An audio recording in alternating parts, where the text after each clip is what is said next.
Tanuja Singh. I'm a BA by student and currently working Jyoti Vidyapit Women's University. Today, we are going to talk about holistic management for appendicitis. Appendicitis is the most common of all serious intestinal disorder. It refers to an inflammation in the vermiform appendix. It presents itself in acute and chronic forms and affect both the sexes equally.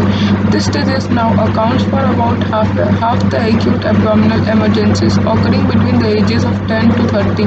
It is more frequent in developed countries than underdeveloped countries. The appendix is a small tube located at the end of the cecum, the first part of the large intestine. It is called vermiform appendix as it resembles a worm. It is usually 8 to 10 centimeter long. This structure is made up of the same tough fibrous outer covering as protects the entire alimentary canal. There is a layer of muscular tissue under the outer covering and further a layer of lymphoid tissue. The function of appendix, which is performed by the lymphoid tissue, is to neutralize the irritating waste material generated in the body or the organic poisons introduced through the skin or membrane. Symptoms: appendicitis usually begins with a sudden pain in the center of the abdomen, which gradually shifts to the lower side. The pain may be preceded by general discomfort in the abdomen, indigestion, diarrhea, or constipation.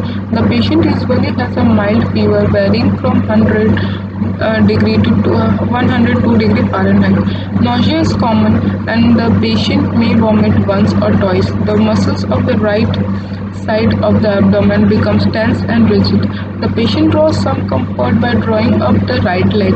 The pain increases on the right side on pressing the left side of the abdomen. Coughing and sneezing makes the pain worse. If the inflammation continues to increase, the appendix may rupture and discharge its pus into the abdominal cavity.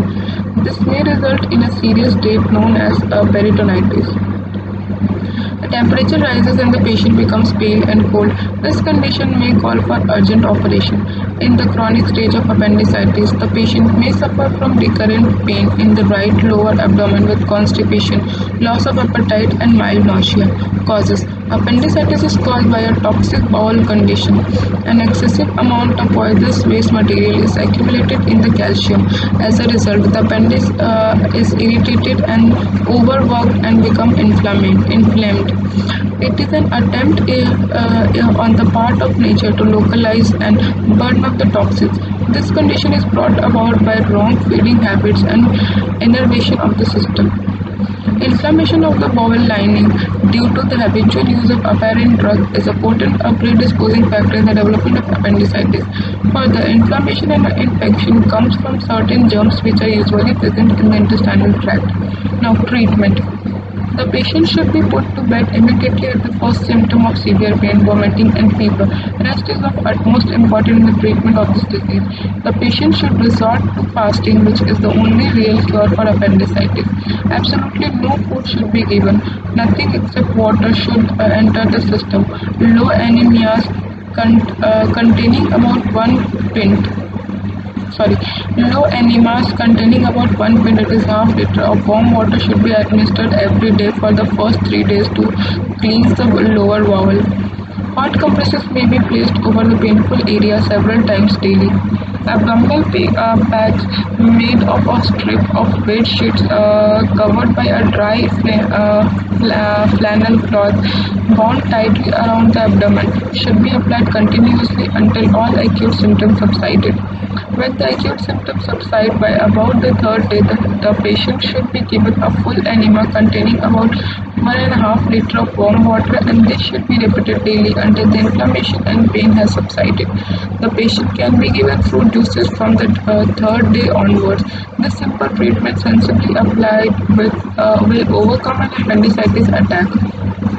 After spending 3 days on fruit juices, the patient may adopt an all-fruit diet for a further 4 to 5 days. During this period, he should have 3 meals a day, each meal of fresh juicy fruits. Thereafter, he should adopt a well-balanced diet based on 3 food groups, namely seeds, nuts and grains, vegetables and fruits.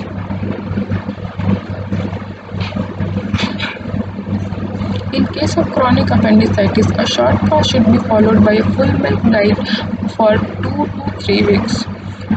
In this regimen, a glass of milk should be taken every 2 hours from 8 a.m. to 8 p.m. on the first day, a glass every hour after and a half the next day, and a glass every hour the third day. Then the quantity of milk should be gradually increased so as to take a glass every half an hour if such a quantity can be tolerated comfortably. After the full milk diet, the patient should gradually embark upon a well-balanced diet with emphasis on the fresh fruits and green leafy vegetables.